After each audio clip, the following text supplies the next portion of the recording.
Assalamualaikum warahmatullahi wabarakatuh. Alhamdulillahi rabbil alamin. Wabihi nasta'in ala umurid dunya waddin.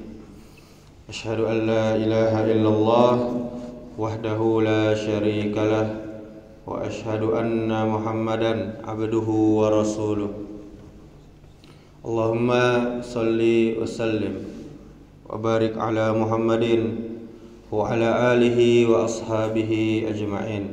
Amma ba'du. Alhamdulillah, kita bersyukur kepada Allah Subhanahu wa taala. Kita memperbanyak pujian kepada Allah Subhanahu wa taala yang sampai saat ini Allah masih menurunkan nikmatnya, rahmatnya, ampunannya untuk kita, sehingga dengan semua nikmat tersebut kita masih bisa langkahkan kaki kita ke rumah Allah ini untuk mentaati Allah, mengerjakan perintah Allah, yaitu sholat subuh berjamaah. Kemudian dilanjutkan dengan mendengarkan ilmu agama. Kemudian salawat serta salam semoga selalu tercurahkan untuk junjungan kita Nabi besar Muhammad sallallahu alaihi wasallam, dan juga kepada keluarga beliau, dan juga kepada para sahabat beliau, dan juga kepada umat beliau yang mengikuti sunnah-sunnah beliau sampai hari kiamat kelak. Bapak Ibu kaum muslimin, kaum muslimat, jamaah salat subuh yang dirahmati Allah Subhanahu wa taala. Cukup sering kita mendengar kabar berita di televisi, di sosial media, ada artis mati mendadak, pejabat mati mendadak, dan mulai kita banyak menjumpai kasus-kasus mati mendadak. Secara kedokteran pun muncul penyakit-penyakit yang menyebabkan mati mendadak, seperti halnya stroke ataupun serangan jantung. Demikian juga kasus tabrakan kemudian mati mendadak di tempat, kasus pesawat jatuh, bencana alam, dan yang lain-lainnya. Kemudian muncullah pertanyaan, apakah mati mendadak ini semacam azabkah atau bencana? Apakah seorang muslim yang mati mendadak itu terkait dengan dosa dia sebelumnya, ataukah bagaimana?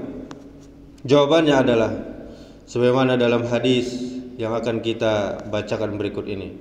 Hadisnya dari Aisyah radhiyallahu anha, bahwasanya Nabi sallallahu alaihi wasallam pernah bersabda, kematian mendadak adalah istirahat bagi orang mukmin, bagi orang yang beriman, dan penyesalan bagi orang kafir. Ini hadis riwayat Ahmad. Maksudnya mati mendadak merupakan istirahat, yaitu dia bisa istirahat dari beban dunia, kelelahan, dan mungkin bisa selamat dari penderitaan sebelum meninggal. Maksudnya penderitaan sakit-sakitan sebelum dia meninggal, dan dia tidak merasakan sakitnya sakaratul maut. Tentunya dianggap istirahat apabila dia seorang mukmin yang soleh dan telah menyiapkan berbagai perbekalan yang sangat banyak untuk apa? Untuk menuju kehidupan setelah kematian. Inilah yang dimaksud dari istirahat, dan tentunya ini kenikmatan. Hal ini juga dijelaskan oleh Syekh Abdul Aziz bin Baz rahimahullahu ta'ala. Apa kata beliau?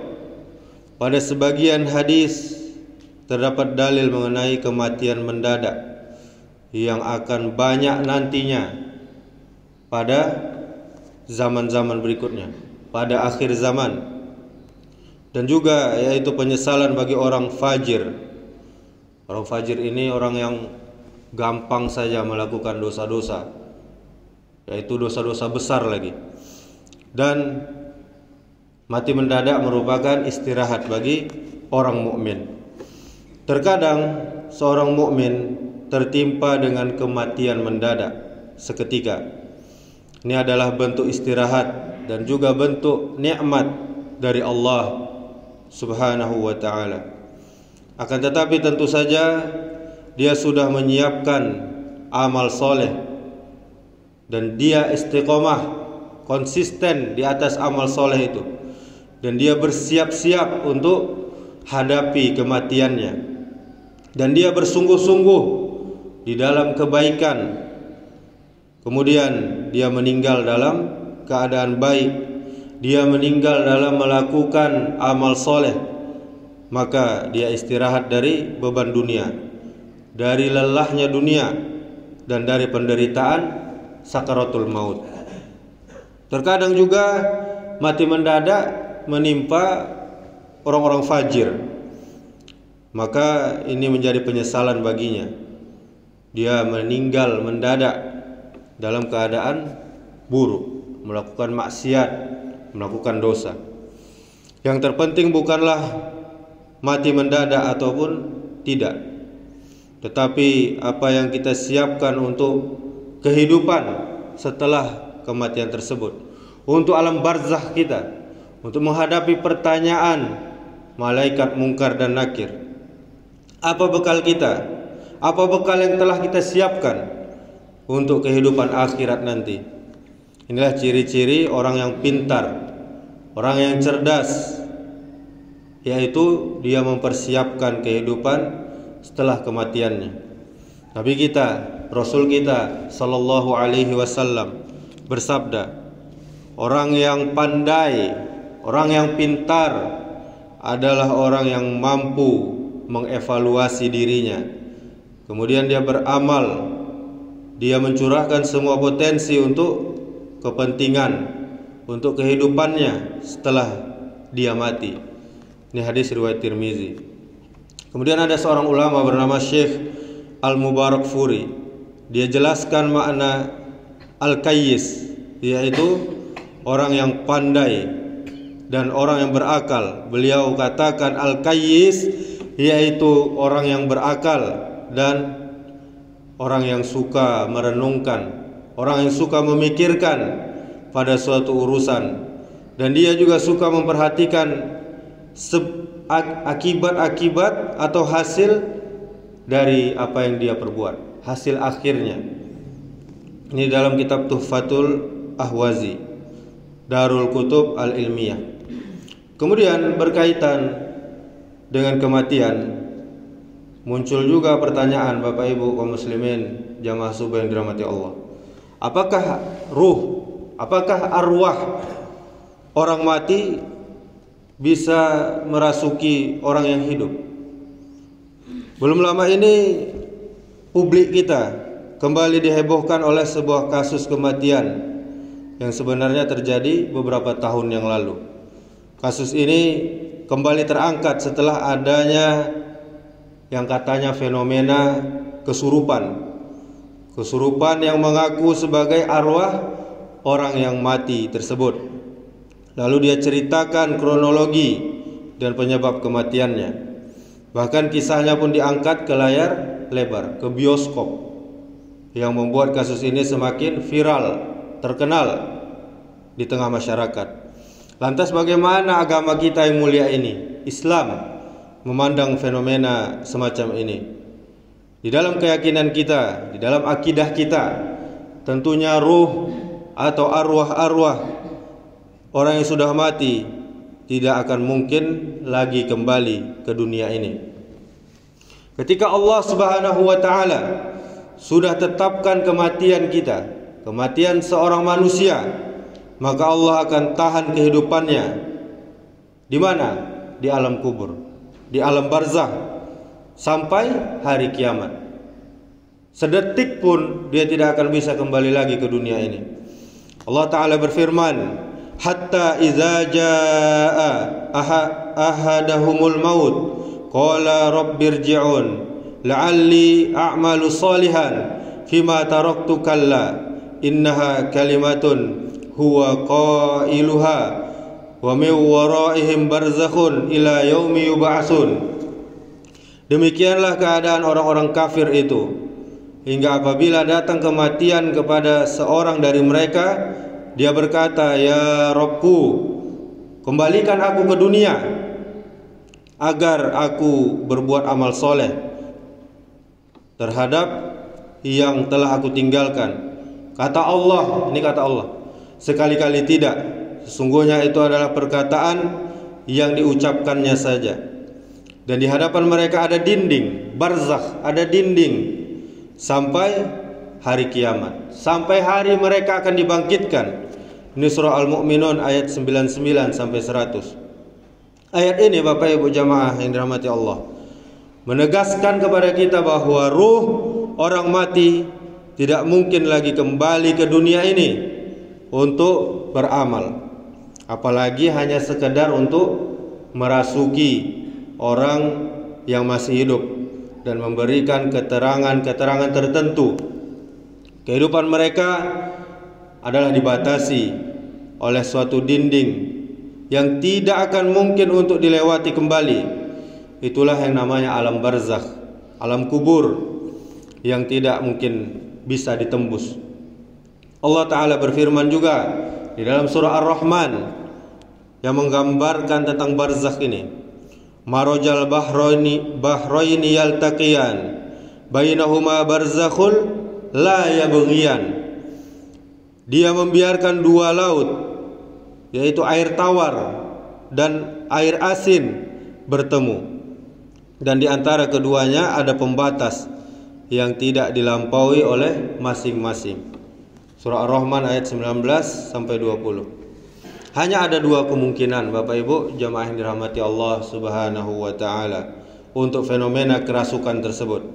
Yang pertama, yaitu hanya sandiwara dengan maksud untuk mencari sensasi atau tujuan lainnya, sehingga dia berakting, dia bersandiwara, dia berbohong layaknya di film-film untuk kepentingan tertentu.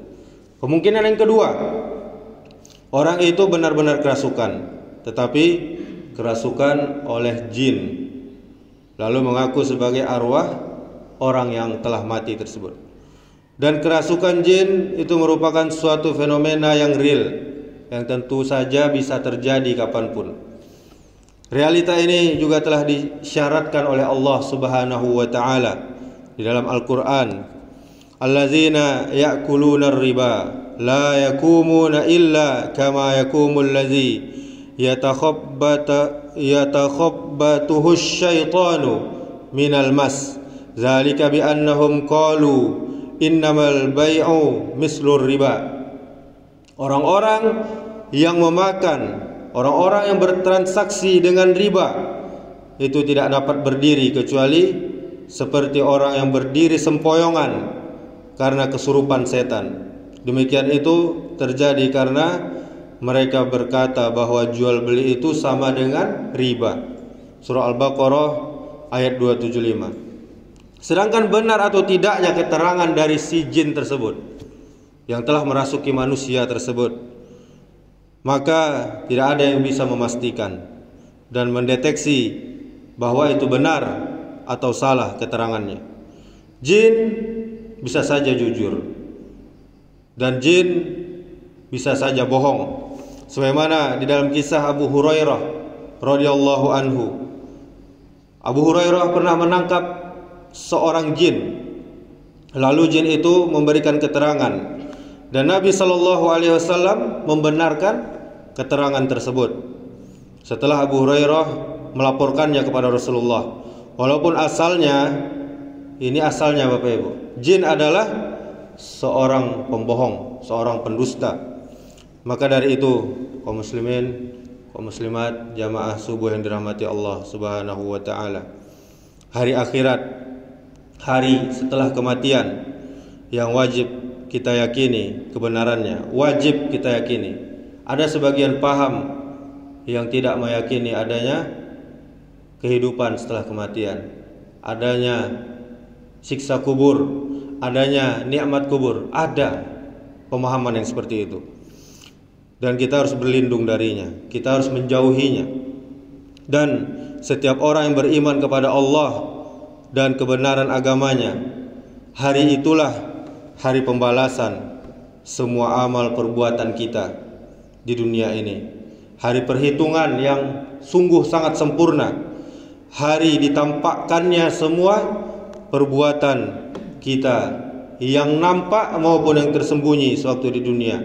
Hari yang pada waktu itu orang-orang yang melampaui batas, orang-orang yang zalim akan berkata dengan penuh penyesalan, ya laitani qaddamtu li hayati, duhai alangkah baiknya kiranya aku dulu mengerjakan amal soleh untuk hidupku ini. Surah Al-Fajr ayat 24. Maka seharusnya kita sebagai seorang muslim yang mementingkan keselamatan kita benar-benar memberikan perhatian besar terhadap persiapan diri untuk mengumpulkan bekal untuk hadapi hari yang kekal abadi nanti. Karena pada hakikatnya hari akhirat adalah masa depan, dan hari esok manusia yang sesungguhnya, yang kedatangan hari tersebut sangatlah cepat seiring dengan cepatnya berlalu usia kita. Allah Ta'ala berfirman, ya ayyuhallazina amanu taqullaha wal tanzur nafsum ma qaddamat lighad wattaqullah innallaha khabirum bima ta'malun. Wahai orang-orang yang beriman, bertakwalah kepada Allah, dan hendaklah kita, setiap diri kita, memperhatikan apa yang telah kita perbuat untuk hari esok, untuk akhirat kita, dan bertakwalah kita kepada Allah. Sesungguhnya Allah Maha mengetahui apa yang kita kerjakan. Surah Al-Hasyr ayat 18. Dan di dalam menafsirkan ayat tadi, Imam Qatadah katakan senantiasa Allah mendekatkan waktu terjadinya hari kiamat. Ini kita akan merasakan hari akan semakin cepat berlalu, dan sampai-sampai Allah menjadikan kiamat itu seperti besok. Kemudian Abu Qatadah bin Di'amah As-Sadusi Al-Basri, dia wafat setelah tahun 110 Hijriah. Imam besar dari kalangan tabi'in yang sangat terpercaya dan kuat dalam meriwayatkan hadis tersebut, hadis Rasulullah sallallahu alaihi wasallam. Maka dari itu kaum muslimin, kaum muslimat, hidup kita itu sangat singkat. Tidak layak kita isi dengan iri hati, dengki, benci, munafik, dan janganlah kita memutuskan hubungan persaudaraan. Hari esok kita hanya jadi kenangan. Senyumlah dan berlapang dadalah terhadap orang yang buruk, berbuat buruk kepada kita, karena surga itu hanya membutuhkan hati yang bersih. Sebelum kita tutup, sebentar lagi kita akan memasuki bulan Zulhijjah. Bulan Zulhijjah adalah salah satu bulan haram yang mana Allah sangat mencintai amal soleh kita. Apalagi 10 awal bulan Zulhijjah itu sangat Allah cintai amal soleh kita. Bebas sholat, puasa, zakat, apalagi bulan Zulhijjah, bulan haji, zikir, sholat-sholat sunnah, kita perbanyak amal-amal soleh. Maka jika kita beramal amalan yang soleh, Allah akan lipat gandakan ganjarannya, Allah akan lipat gandakan pahalanya. Begitu juga sebaliknya, jika kita berbuat dosa, maka akan Allah lipat gandakan juga dosanya. Dan juga sebentar lagi kita akan masuk Idul Adha 1445 Hijriah. Bagi yang punya rezeki, maka berkurbanlah. Bagi yang belum mampu, niatkan dari sekarang. Semoga Allah mudahkan tahun depan bisa berkurban. Dan coba kita di dalam hati niatkan lebih tinggi lagi. Apa itu? Untuk bisa pergi haji. Bapak Ibu kaum muslimin, kita tidak diwajibkan punya rumah, kita tidak diwajibkan punya tanah, kita tidak diwajibkan punya mobil, kita tidak diwajibkan punya ruko, tapi Allah wajibkan kita haji. Allah akan tanyakan kenapa kita tidak haji, sedangkan punya kemampuan, punya harta, punya badan yang sehat. Maka usahakanlah dengan sungguh-sungguh. Kemudian bagi kita yang berkurban, hendaklah kita masuk tanggal 1 Zulhijjah tidak mencukur rambut ataupun bulu-bulu yang ada di badan kita, dan tidak memotong kuku sampai hewan kurban nanti disembelih. Kemudian bagi kita semua yang tidak menunaikan ibadah haji, ada sebuah sunnah yang diajarkan Rasulullah sallallahu alaihi wasallam, yaitu berpuasa pada tanggal 9 Zulhijjah. Rasul pernah bersabda, "Siyamu yaumi Arafata ahtasibu 'ala Allahi an yukaffira sanatal lati qablahu was sanatal lati ba'dahu." Puasa Arafah, puasa 9 Zulhijjah itu bisa menghapuskan dosa setahun yang lalu dan setahun yang akan datang. Hadis riwayat Muslim. Demikianlah, semoga bermanfaat. Kita tutup. Subhanakallahumma wa bihamdika asyhadu an la ilaha illa anta astaghfiruka wa atubu ilaik. Wassalamualaikum warahmatullahi wabarakatuh.